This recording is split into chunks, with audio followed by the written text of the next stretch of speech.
Pre-war ideology, Yamato Damashii, the contemptuous dismissal of the U.S. Marines, and the first hairline cracks that no one in Tokyo wanted to admit existed. This dossier was never meant to see daylight. It was written in the margins of official reports, in the private diaries of admirals, in letters that were burned the moment they were read. It is the story of what Japan's highest commanders actually believed about the United States Marine Corps when no civilians, no reporters, and no historians were listening. It is the story of a belief system that entered the war invincible and left it in ruins, one whispered sentence at a time. Tokyo, October 1941. The Navy Ministry's largest conference room smells of camphor, green tea, and the faint metallic tang of new radiators struggling against the autumn chill. Rear Admiral Sadatoshi Tomioka stands before a wall-sized map of the Pacific and delivers the standard briefing that every senior officer has heard a dozen times this year. The American fighting man is the product of a materialistic civilization, he says, his voice crisp with certainty. He requires hot food, dry socks, and regular mail from home. Remove those things, and his will collapses within days. The United States Marine Corps, in particular, is little more than a ceremonial force, trained for parades in San Diego and police actions against barefoot insurgents in Nicaragua. They have never faced a modern army, and they will not stand against the Imperial Japanese Army's night attacks and banzai charges. The assembled colonels and captains nod in perfect unison. No one challenges the assessment, because no one needs to. The intelligence folders on their desks all say the same thing in neatly typed paragraphs. American soldiers suffer 30% casualties and then retreat. American officers are chosen for social connections rather than combat ability. American enlisted men riot when denied ice cream.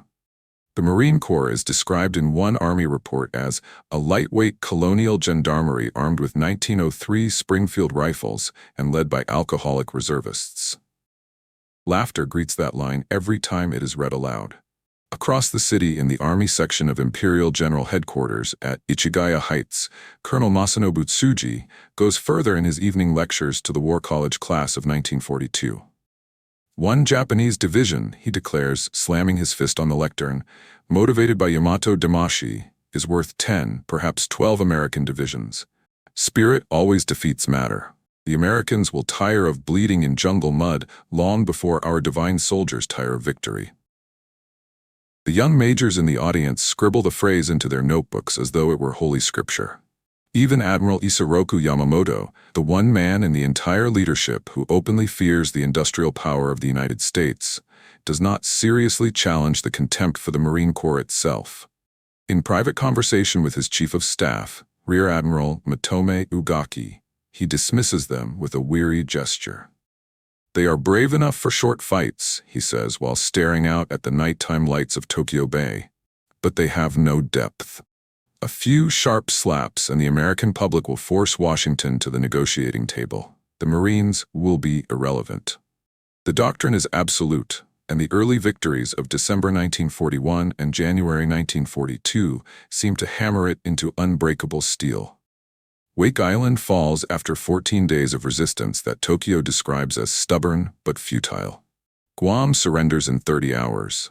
The Marines in the Philippines retreat into Bataan, and Japanese propaganda newsreels show long lines of prisoners with their hands in the air, proof positive that the American fighting spirit is a myth. Singapore, the supposedly impregnable British fortress, collapses in 70 days. And Japanese officers toast one another with captured scotch in the Raffles Hotel, while staff officers pin little red flags ever deeper into the Pacific map. In February 1942, a victory banquet is held in the Navy Ministry's Grand Hall. Captain Minoru Genda, the brilliant planner of Pearl Harbor, raises a glass and jokes loudly enough for the entire room to hear. The Americans have two kinds of soldiers, those who run and those who surrender. The Marines simply choose which order to do it in. The laughter is thunderous, genuine, and utterly confident. Yet beneath the celebration, in locked drawers and sealed envelopes, the first contradictory fragments are already arriving. On the 23rd of December 1941, while the Wake Island garrison is still holding out, a thin intelligence summary compiled by Lieutenant Commander Chuichi Hara reaches the Navy General Staff. It contains translated fragments of American radio traffic and the first interrogations of civilian contractors captured on the atoll. Hara underlines 3 sentences in red pencil. The Marine defenders have established a final perimeter around the hospital and are executing their own severely wounded rather than allow them to be captured. Prisoners state that Marine officers personally led bayonet charges after ammunition expenditure reached critical levels. Morale remains high despite 4 days without food. Hara adds a 1-sentence comment of his own. This behavior does not match pre-war assessments of Marine fighting spirit. The report is forwarded to the Army Liaison Section, where a major scrawls across the corner in black ink. Desperate cornered men always fight hard. No change to existing evaluation recommended. 2 months later, in February 1942, a second report lands on the desk of Colonel Seiichi Yafuso in Army Intelligence. It comes from North China, where the small Marine detachments that guarded the American embassies in Peking and Tientsin were finally overwhelmed. The numbers are almost comical on paper. 400 Marines against 15,000 Japanese troops of the North China Area Army. Yet it took 4 full days, house-to-house fighting, and over 200 Japanese dead before the last Marine barracks fell. One captured Marine sergeant, already bleeding from half a dozen wounds, reportedly seized a fallen Nambu pistol and killed 7 Japanese soldiers before he was bayoneted to death. The report concludes with an uncomfortable observation from the regimental commander. These men displayed a ferocity we normally associate only with our own elite units. Colonel Yafuso lights a cigarette and stares at the page for a long time. Then he dictates a memorandum titled Reevaluation of U.S. Marine Corps Close Combat Capability and sends it upward through channels. It comes back 3 days later with a single red stamp. Noted. No action required at this time. In March 1942, the captured equipment from the Philippines begins arriving at the Army Technical Research Institute outside Tokyo. Among the crates are Marine Corps K-bar fighting knives, still stained with jungle mud, and dozens of M1903 rifles that show heavy use but astonishing accuracy in test firing. A young ordnance captain named Takushiro Hattori conducts the tests personally. He writes in his private notebook that night, "Range results exceed anything our own conscript infantry can achieve. These are not parade ground weapons. They have been zeroed and cared for by men who expected to use them in earnest." No one asks to see the notebook. Meanwhile, Admiral Yamamoto, sailing south aboard the super battleship Yamato as commander of the combined fleet, receives a personal briefing from Commander Yasuji Watanabe, who has just returned from inspecting captured American positions in the southern Philippines. The 2 men stand alone on the flagship's bridge wing while the sea slides past in the moonlight. "Tell me honestly," Yamamoto says, lighting a cigarette with trembling fingers, "when you looked into the eyes of the Marine prisoners, what did you see?" Watanabe hesitates, then answers in a near whisper, "I saw hate, sir. Cold, focused, absolute hate. The kind of hate that does not go away after one defeat." Yamamoto exhales smoke into the night and says nothing for a long time. In April 1942, as planning begins for the occupation of Port Moresby and the reduction of Allied bases in the Solomons, a junior Army staff officer raises a cautious question during the final coordination conference. "What if the Americans reinforce Guadalcanal before we complete the airfield?" he asks. Colonel Tsuji laughs so hard he has to wipe his eyes. "By the time Washington wakes up from its bureaucratic slumber," he says, "that island will be Japanese for 1,000 years, and if a few Marines wish to contest the matter, we will accommodate them, quickly." No one in the room notices Lieutenant Colonel Haruki Ganji, one of the few officers who actually studied in the United States before the war, quietly slipping an 8-page minority report into the appendix of the operations folder. Its title is simple: Observed Characteristics of U.S. Marine Training and Possible Implications for Prolonged Land Combat in the Solomons. The conclusion is a single paragraph buried on page 7. Evidence suggests that Marine units subjected to extreme hardship display cohesion and aggressiveness significantly higher than pre-war estimates. Recommend contingency planning for extended defensive fighting. The appendix is never discussed. Summer 1942. The fleet sails southward. The doctrine remains pure and unquestioned in every public utterance, every battle plan, every victory forecast. The United States Marine Corps is still, officially, a negligible quantity. But late at night, in the locked offices of intelligence sections, in the encrypted radio messages that arrive stamped "burn after reading," in the private diaries of men who already sensed disaster on the horizon, the first doubts were already forming. But inside Japan's high command, the first doubts were already forming. Early intelligence reports contradict doctrine. Ichiki's defeat shocks Tokyo. For the first time, Japan wondered, what if our assumptions were wrong? On the night of 21st August 942, 1,000 Japanese soldiers ceased to exist in less than 4 hours. Their commander died screaming on a sandspit no wider than a Tokyo city block. The official report called it a minor reverse. The private cables from the scene called it something else entirely. This is the moment the doctrine first cracked wide enough for light to get in.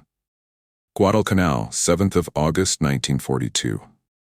The American Marines had landed barely 2 weeks earlier, half-trained, half-equipped, and according to every pre-war briefing, half-ready to collapse at the first sight of a Japanese bayonet.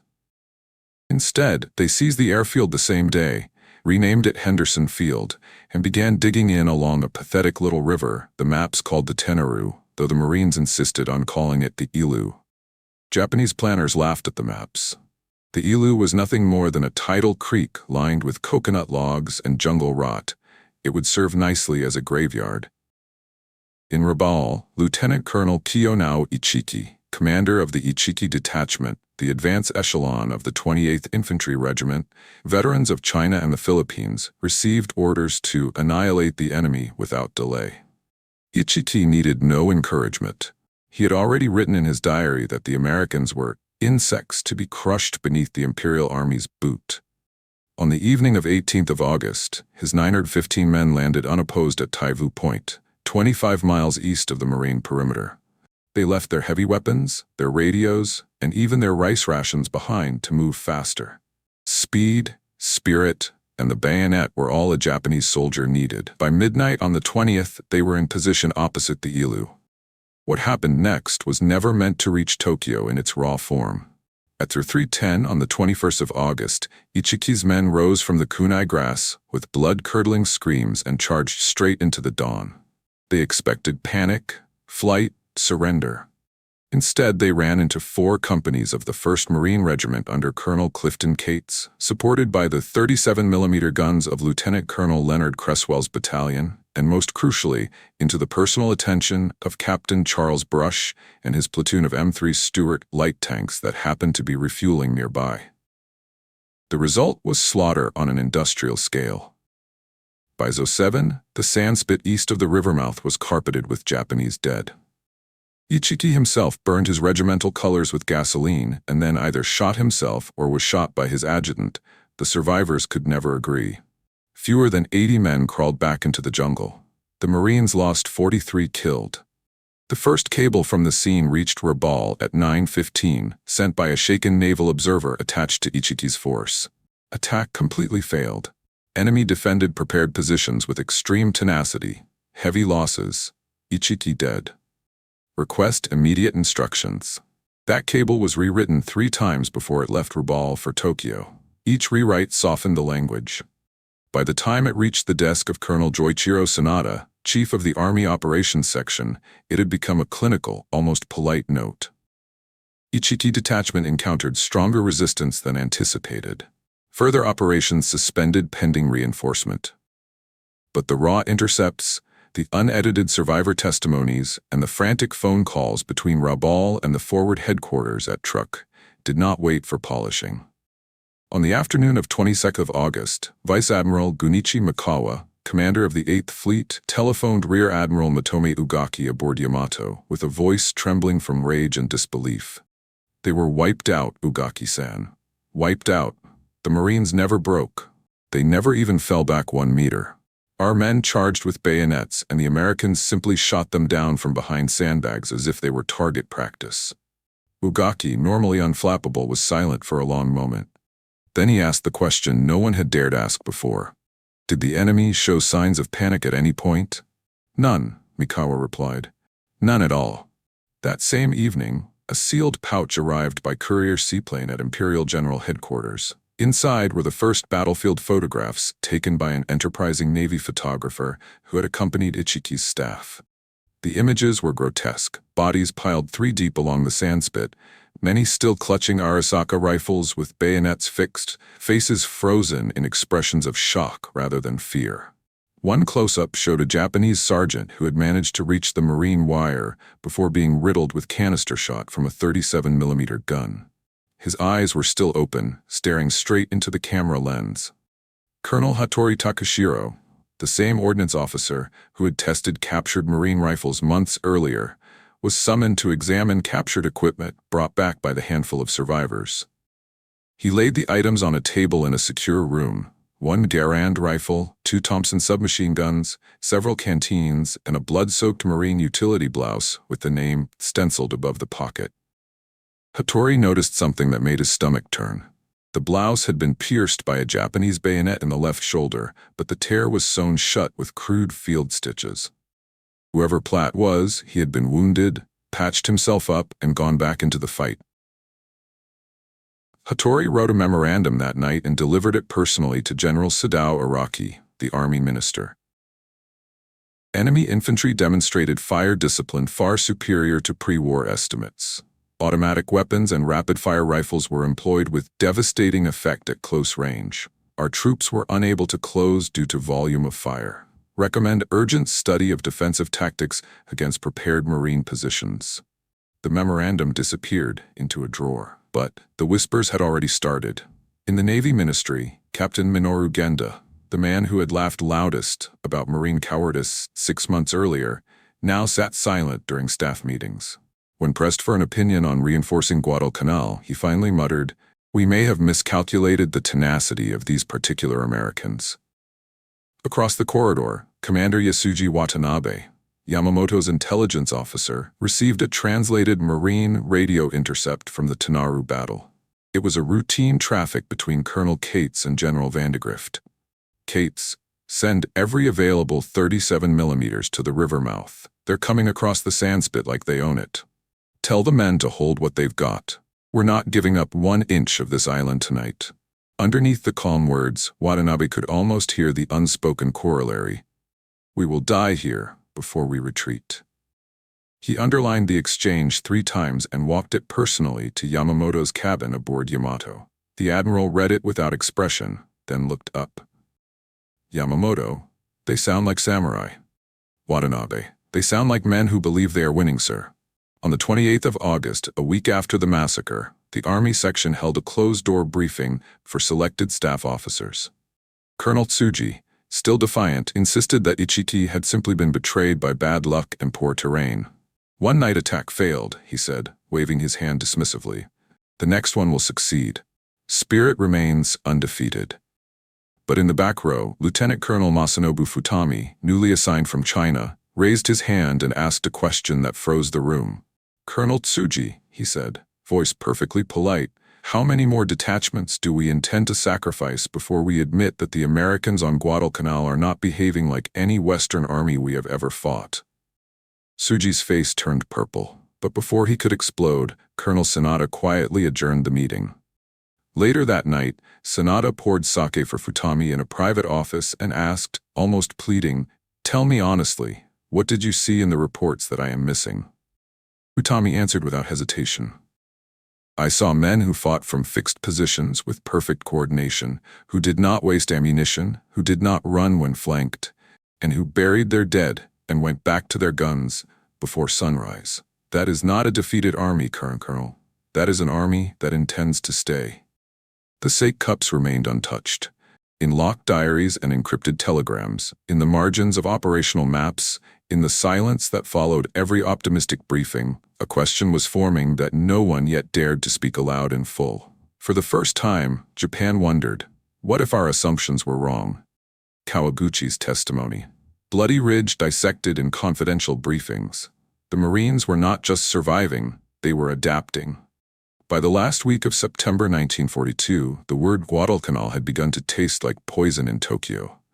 The Ichiki detachment had vanished in one night. The naval landings meant to rescue them had been shattered at Savo Island in eastern Solomons. And now the Kawaguchi force. 3,000 picked men of the 35th Brigade, veterans who had stormed Singapore, had been broken against a grass-covered razorback ridge that the Marines called bloody, for reasons that were about to become horrifyingly clear. Rabaul, 14 September 1942. Major General Kiyotake Kawaguchi stood on the veranda of the 17th Army headquarters and stared east toward the invisible island that had just devoured half his brigade. His uniform was torn, his left arm hung in a sling made from a torn Japanese flag, and his eyes were ringed black from malaria and defeat. He had come within 40 meters of the Marine Command Post on the night of 13 to 14 September, 40 meters from Henderson Field itself, and then the sky had fallen on him. What happened on that ridge was never written in the official communiqué. The communiqué said, "Attack suspended due to heavy rain and difficult terrain. Enemy suffered severe losses." The truth was carried back in the mouths of the 1,100 survivors who limped into Japanese lines over the following week. Kawaguchi himself dictated a 23-page report on 18th of September. He sealed it in a yellow oilskin envelope marked for the Army Chief of Staff only, burn after reading. A courier flew it to Truk. Another flew it to Tokyo, and on the 29th of September, it landed on the desk of General Gen Sugiyama, Chief of the Army General Staff. Sugiyama read it alone, after locking his office door and drawing the blinds. The report began with a sentence no Japanese general had ever written before. "I have no excuse for failure. The fault is mine alone. However, I must report that the American Marines on Guadalcanal are not the soldiers we believed them to be." What followed was a cold autopsy of the battle. Kawaguchi described how his 3 battalions had moved silently through the jungle for 3 days without food, eating grass and drinking from puddles, believing that speed and surprise would again give them victory. They reached the southern slope of the ridge at dusk on the 12th of September and launched the first assault at 22 Heward. The Marines, fewer than 800 men of the 1st Raider Battalion and 1st Parachute Battalion under Colonel Merritt Edson, were waiting behind shallow trenches and coils of barbed wire no one had expected them to have. Kawaguchi wrote, "We attacked 6 times in waves. Each time the enemy fire increased rather than slackened. Their machine guns never overheated. Their mortars walked our lines with terrible precision. When we finally penetrated one sector, the Americans did not flee. They counterattacked immediately with bayonets and grenades." I personally witnessed one Marine officer, later identified as Major Kenneth Bailey, lead a party of 12 men against a Japanese company and drive it back down the slope. He described the artillery. Henderson Field's handful of 75mm pack howitzers and 105mm guns flown in by transport plane had registered the ridge weeks earlier. Every time Japanese troops massed, shells fell within seconds. Kawaguchi's staff counted 1,800 rounds in the first 4 hours of the main attack. "The concentration was heavier than anything we experienced at Singapore," he wrote. "The Americans appear to have perfected forward observation techniques we do not yet understand." Then came the part that made Sugiyama's hand tremble. At approximately 03, on the 14th of September, after my left battalion had been destroyed, I ordered a final banzai charge with the regimental colors at the front. We expected the traditional panic that accompanies such assaults against Western troops. Instead, the Marines rose from their holes and met us standing. I saw one Marine machine gun position continue firing until every man was killed or wounded, and then the gun was immediately manned again by fresh crews from the rear. Their commander, a tall officer the prisoners later called Red Mike Edson, walked the line in full view of our troops, directing fire as calmly as if on maneuvers. My men began to waver. For the first time in my career, I heard Japanese soldiers refuse an order to charge. Kawaguchi ended with a paragraph that was never shown to the Emperor. "The American Marine fights with a ferocity equal to our own, but with superior weapons and coordination. He does not break under conditions that would destroy any European unit. He improves after every attack. If we continue to throw battalions against him in the manner employed thus far, we will exhaust the Imperial Army long before we exhaust the United States Marine Corps." The report was copied only 3 times. One copy went to the army minister, one to Colonel Tsuji, who annotated it furiously in red ink with the words cowardice and defeatism, and one to General Harukichi Hyakutake, commander of the 17th Army, who was already planning the next, larger offensive. But Kawaguchi himself was flown to Tokyo under the pretext of medical treatment. On the 8th of October 1942, he was brought before a closed session of the Army General Staff's Operations Section. The room was heavy with cigarette smoke and dread.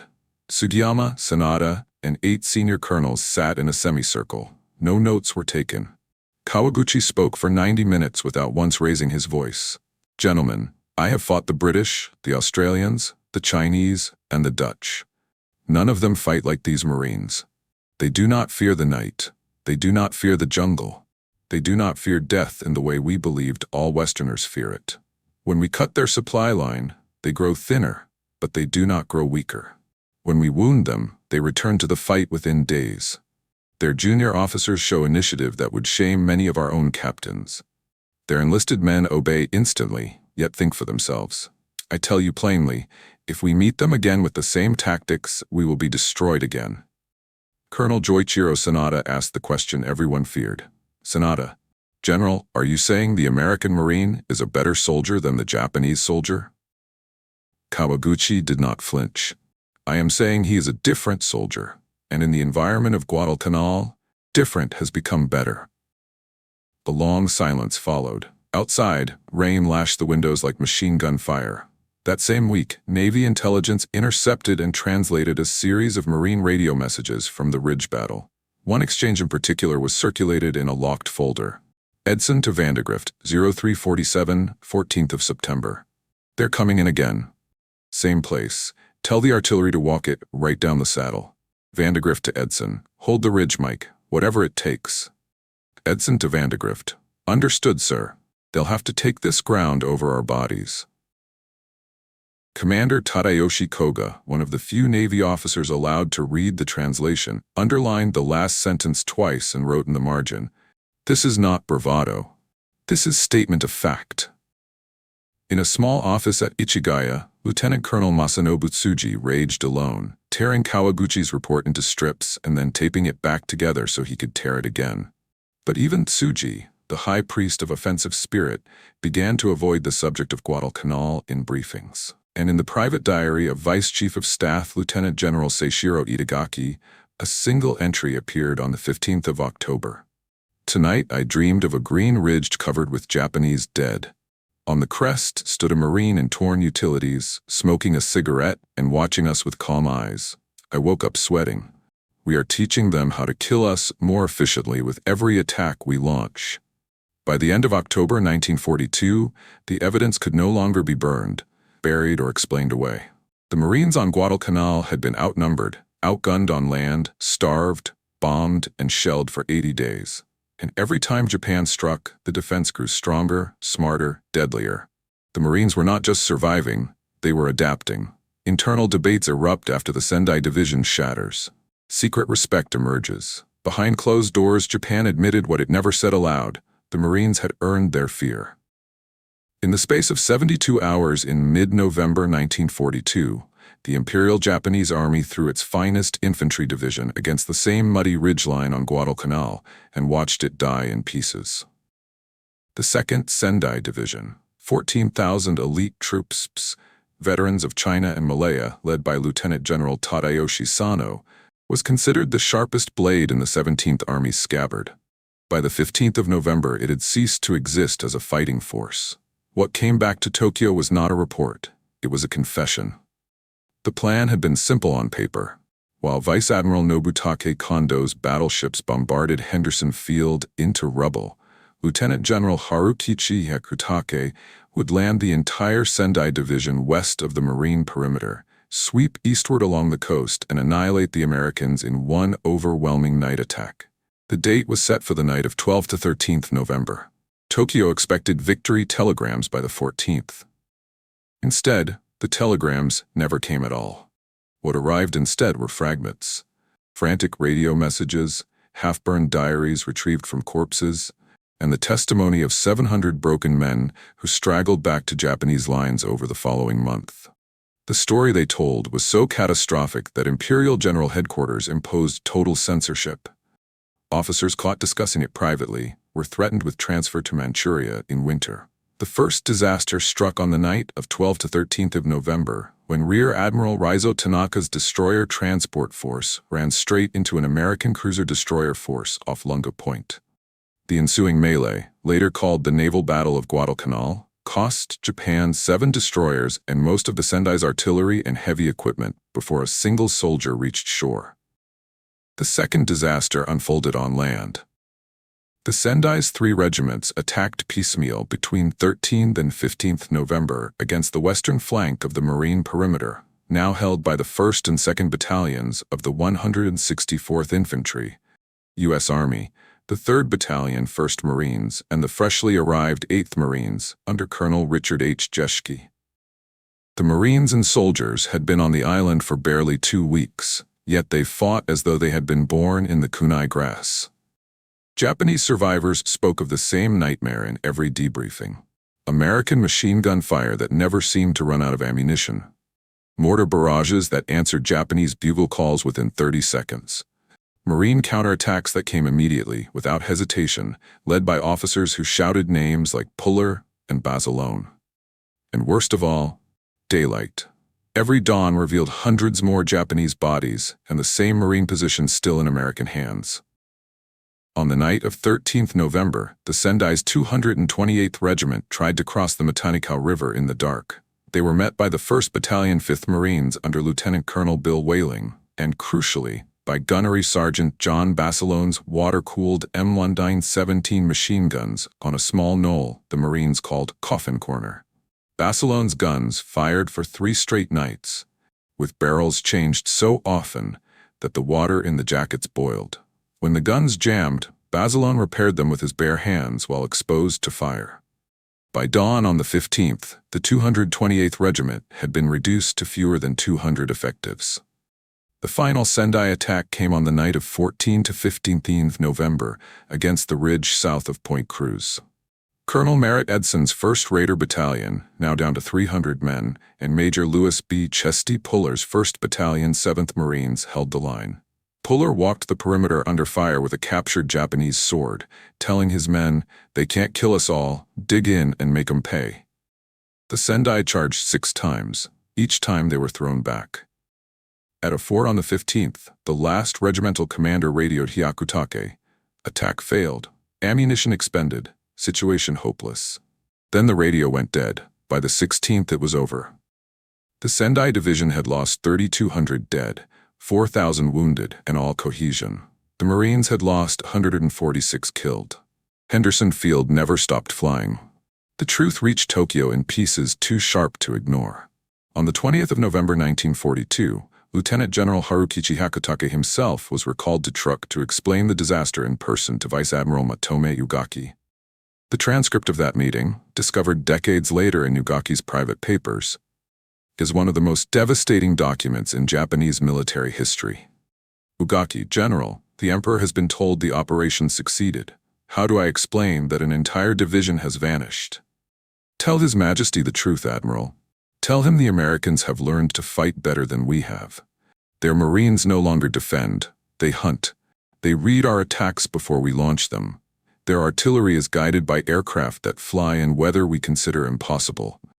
Their machine gunners fight until their hands blister and then fight some more. I have no troops left to throw at them, none. Ugaki stared for a long time, then asked the question that ended the illusion forever. Ugaki, are you telling me, General, that the United States Marine is now the equal of the Japanese soldier? Hyakutake answered without hesitation. I am telling you, he has become our superior in this place.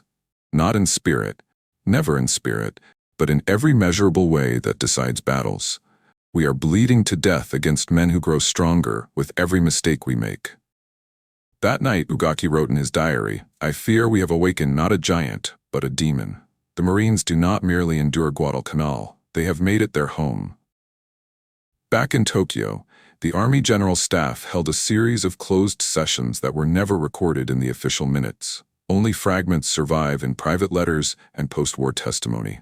Colonel Hattori Takushiro, now promoted and assigned to the Guadalcanal desk, circulated a memorandum titled Observed Tactical Evolution of U.S. 1st Marine Division, August-November 1942.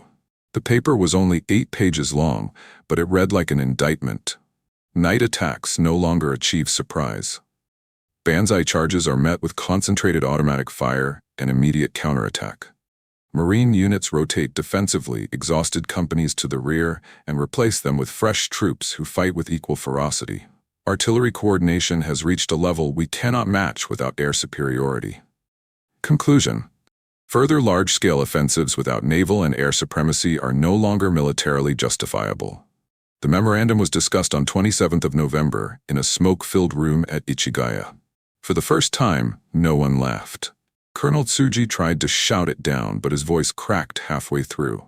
General Sugiyama simply gathered the copies, placed them in a folder marked Post-War Study, and changed the subject. That same week, a young Navy cryptanalyst delivered a thick folder of translated marine radio traffic to Commander Chuichi Hara.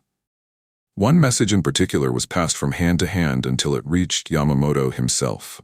From Major John Basilone, Machine Gun Platoon, 1/7th Marines, to Calder Clifton Cates, 1st Marines. Date 15th of November 1942. Request permission to remain in position. Guns still hot. Plenty of customers left. Yamamoto read it twice, then folded the paper very carefully. Yamamoto, to no one in particular. A sergeant asks to stay and kill more Japanese, and his colonel grants permission. That is the difference between their war and ours. In the privacy of locked offices, in the margins of operational orders, in the silences that now followed every mention of Guadalcanal, a new and terrible consensus formed. Behind closed doors, Japan admitted what it never said aloud. The Marines had earned their fear. Japan's entire belief system collapses, the psychological domino effect through the rest of the war. Empires fall for many reasons, but Japan's fell the moment it misjudged the men in the mud at Guadalcanal. On the 7th of February 1943, the last Japanese soldier stepped aboard a destroyer at Cape Esperance and vanished into the night. Guadalcanal was abandoned. 31,000 men had been fed into the island. Barely 10,000 came out alive. The official announcement in Tokyo spoke of a transfer of forces to more advantageous positions. In the locked rooms of Ichigaya and the Navy Ministry, men spoke of something else entirely. The day Japan's soul cracked open and saw the truth inside. The collapse did not happen in a single meeting. It happened in 1,000 small, shameful moments that no one dared write down. It happened when General Sugiyama finally opened the locked drawer marked Post-War Study in March 1943 and found Colonel Hattori's November memorandum now swollen to 180 pages of cold, irrefutable data. Every predicted disaster had occurred exactly as the minority reports warned. Sugiyama closed the drawer again and never reopened it. It happened when Admiral Yamamoto, aboard the battleship Musashi in April 1943, received the final Guadalcanal casualty lists and simply laid his head on the table for a full minute before whispering to his chief of staff, "We have lost the war. It was lost the night Ichiki died on that sand spit." 2 weeks later he was dead, shot down over Bougainville, but the sentence lived on in every staff officer who heard it. It happened in May 1943 when the new commander of the 17th Army, General Hitoshi Imamura, issued secret orders for the Solomon Islands campaign that contained a line no Japanese field order had ever carried before. Under no circumstances will infantry units engage prepared U.S. Marine positions without overwhelming artillery and air support. Night attacks and banzai charges are expressly forbidden until further notice. It happened in the summer of 1943 when the Imperial Navy quietly rewrote its landing force manuals. The new edition contained an entire chapter titled Lessons from Encounters with the U.S. 1st, 2nd, and 3rd Marine Divisions. The chapter began with a sentence that would have been unthinkable a year earlier. The American Marine has demonstrated that he is capable of prolonged combat under conditions of extreme hardship while maintaining high morale and improving tactical proficiency with each engagement. It happened in September 1943 at Tarawa, when the 2nd Marine Division stormed Badio in the face of fire that Japanese planners believed no troops on Earth could survive. Rear Admiral Keiji Shibazaki had boasted that 1,000,000 men could not take Tarawa in 100 years. It fell in 76 hours. The few Japanese survivors who were captured alive spoke of Marines who advanced through knee-deep water while comrades fell around them, never slowing, never stopping, as though death itself had become irrelevant. It happened again at Saipan in June 1944, when the same pattern repeated itself on a larger scale. Lieutenant General Yoshitsugu Saito, watching the 2nd and 4th Marine Divisions come ashore, reportedly turned to his staff and said quietly, "There they are again, the men from Guadalcanal." 2 weeks later, he committed suicide. It happened at Iwo Jima in February 1945, when Lieutenant General Tadamichi Kurabayashi, one of the few senior officers who had actually read the forbidden Guadalcanal reports, designed his entire defense around the assumption that the attacking Marines would fight exactly as they had on that first island, with patience, with overwhelming firepower, and with a refusal to yield ground once taken. Kurabayashi's last radio message before his death was simple: "The enemy is precisely as we learn to fear them." And it happened in the final weeks of the war, when even the most fanatical officers in Tokyo stopped talking about decisive battle and began speaking only of delaying actions and bleeding the enemy. The phrase Yamato Damashii was still used in public speeches, but in private planning sessions it was never mentioned at all. The psychological dominoes fell one by one. The Army quietly canceled plans for large-scale offensive training. Entire classes at the Nakano Intelligence School were reassigned to study American tactics instead of Russian ones. The Navy began designing new amphibious doctrine that assumed any beach defended by Marines was, for all practical purposes, impregnable from the sea. In August 1944, during the planning for the defense of Peleliu, Major General Kenjiro Murai argued for immediate evacuation of the island. When asked why, he replied, "Because the Americans will send Marines, and Marines do not leave." His recommendation was ignored. 15,000 Japanese died, proving him right. By early 1945, the forbidden truth had become so obvious that it no longer needed to be spoken. In the Imperial Conference of 9 August 1945, the day the second atomic bomb fell, Army Minister Korechika Anami still argued for a final battle on the homeland. But when Admiral Ugaki asked quietly, "And who exactly will stop the American Marines when they reach Kyushu?" no one in the room had an answer.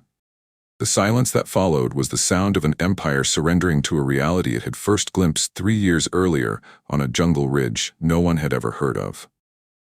The war continued for another 2 years after Guadalcanal fell. But the war that mattered, the war of belief, was over the moment the last destroyer slipped away from Cape Esperance. The doctrine of spiritual superiority died in the mud of the Tenaru, on the grass of Bloody Ridge, and among the broken coral of Point Cruz. It died every time a Japanese officer looked across a battlefield and saw Marines still advancing when every pre-war assumption said they should have broken and run. It died in locked rooms in Tokyo, where men finally admitted that courage and discipline were not Japanese monopolies. Empires fall for many reasons: industrial disparity, strategic blunders, atomic bombs. But Japan's fell the moment it misjudged the men in the mud at Guadalcanal.